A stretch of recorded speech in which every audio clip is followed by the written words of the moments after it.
In chapter 29, verse 46 of the Qur'an, the text commands Muslims to engage with Christians and Jews, the people of the books, gracefully, saying, "We believe in what has been revealed to you and what has been revealed to us. Our God and your God is one, and to him we submit." Yet many Muslims today say something very different. Instead of affirming agreement with what has been revealed in the Bible, they accuse it of being corrupted and changed, that the God of the Bible is no God at all. I am very impressed with this particular ayah that you just quoted, where Allah is asking us not to engage in any argument with the people of the book, except by saying that which is graceful.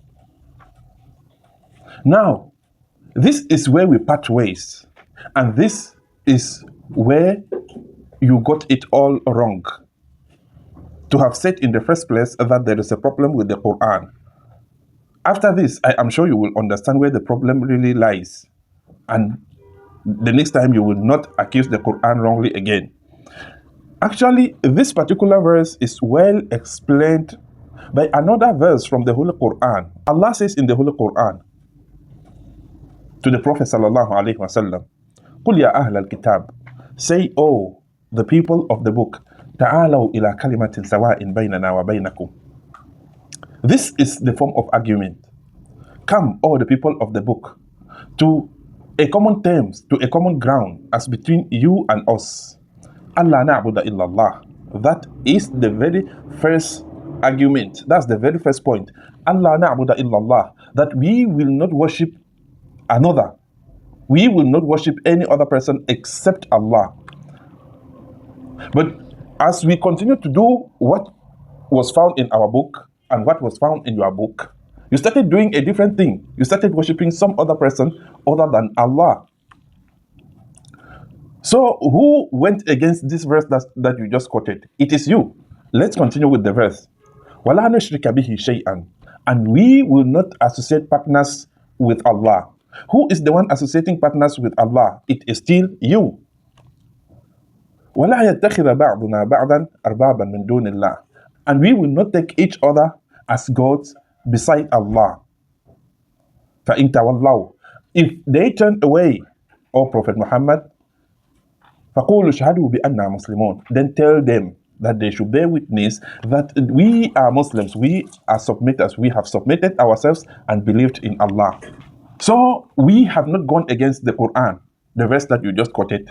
Neither have we gone against the agreement that our God and your God is one.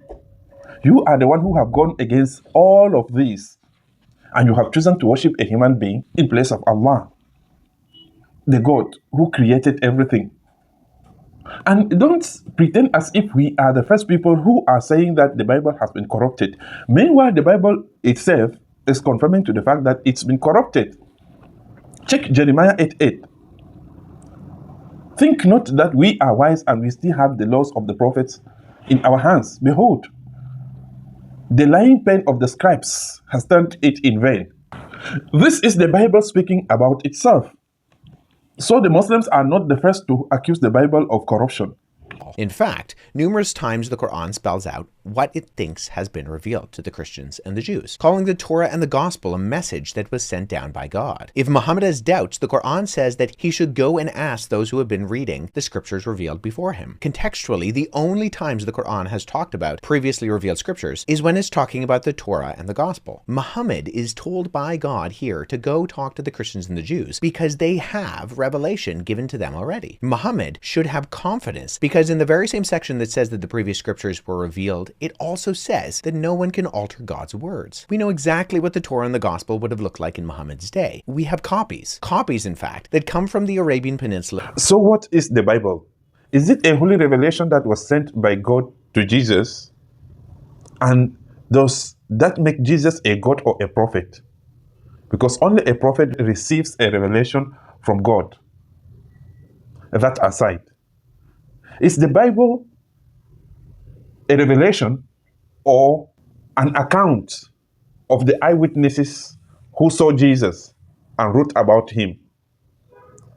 And if it is the account of the eyewitnesses, can we still consider that as a holy book, since it was just the account of the eyewitnesses? So if at all the Bible is a revelation, a holy revelation from God, Therefore, you have a point. But if, as you all agree, you, the Christian apologists, as you all agree that the Bible is an account of the eyewitnesses, therefore, the Quran is not talking about the account of the eyewitnesses as you rightly read. The Quran is talking about a book, a holy book that was revealed to Jesus Christ, which has nothing to do with what the eyewitnesses wrote about him. It has to be holy and it has to be revealed to Jesus Christ. So you realize that the difference between us is like the difference between the East and the West. Because while we believe that you corrupted a revealed book, you instead believe in an account of the eyewitnesses as you claim it. The Arabian Peninsula during the time that Muhammad lived. These of course don't differ in any significant way in their core doctrine and teaching from any of the other thousands of manuscripts that predate the 7th century. In chapter 5, verse 46 and 47 of the Quran, it lays out a chain of custody that God sent down the gospel to Jesus, confirming the Torah, both of which contained guidance and light, and said that the people of the gospel, in other words, the Christians, must judge by what God has revealed to them in the gospel. If they don't judge by the gospel that God has given to them, then they're referred to as the defiantly disobedient. The Quran has already stated emphatically that the gospel and the Torah were given by God, that these are revelations in the same inspirational vein as the Quran, and that they should be treated as such by Muslims. God's revelation in his word cannot be changed, and therefore if Muhammad has doubts, he's told to go to those who had the scriptures before him, the Christians and the Jews. The implication is that the Torah and the gospel existed in Muhammad's day, enough to connect these revelations with the Christians and It's rather very shameful to see the level of ingenuineness in these Christian apologists. You know, I can't believe that he is able to see so many verses in the Quran, but he is so blind to see the verses where Allah says that the Jews and the Christians, the people of the book, corrupted their books. We have always quoted for them so many verses. If you go back to our videos, you will see so many verses where we quoted from the Quran showing that the Jews and the Christians have corrupted their book. This is so clear. These verses are so many for anybody that has ever read the Quran to say that he has never come across. Let's go through one of these verses, which is Quran chapter 3, verse number 78, where Allah says, وَإِنَّ مِنْهُمْ لَفَرِيقًا يَلْوُونَ أَلْسِنَتَهُمْ بِالْكِتَابِ لِتَحْسَبُوهُ مِنَ الْكِتَابِ.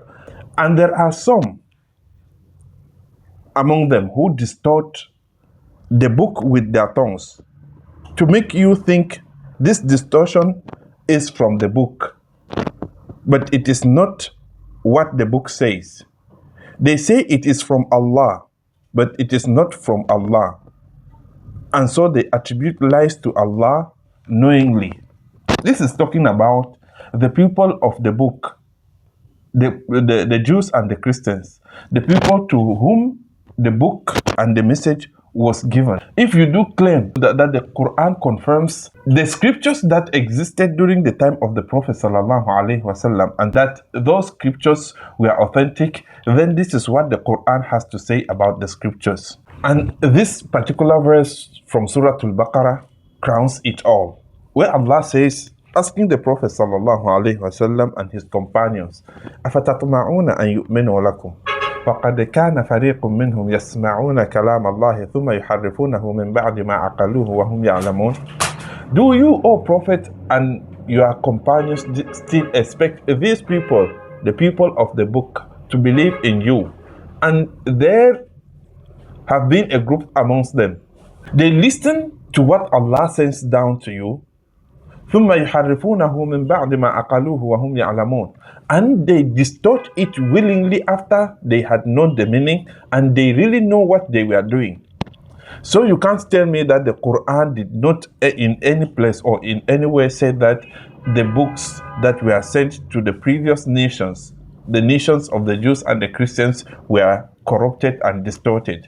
We have tangible physical evidence of what the Christians and the Jews would have understood as the Torah and the Gospel in their day. There is no indication in the Quran of any substantial corruption or complete extermination of the Torah and the Gospel. If there was, the numerous times the Quran makes mention of them would have no reasonable application. The Christians and the Jews cannot judge by what has been revealed to them if they no longer have it. If the Torah and the Gospel are God's words and no one can change God's words, an accusation of corruption towards the Torah and the Gospel is one that either makes the God of the Quran out to be a liar or incapable of doing what he says he can do. But this brings me back to chapter 5, verse 46 and 47 of the Quran. In order to take this passage seriously, a passage that addresses Because me personally, as a person of the gospel, a Christian, I run into a problem. If I judge the Quran by the gospel, which I am commanded to do in order to not be one of the defiantly disobedient, I find that the Quran misunderstands, lacks comprehension of, and outright contradicts the Torah and the gospel. So if the Quran is true, and I obey it in this instance, by the standards it tells me to judge by, I find the Quran false. You said that the Quran says,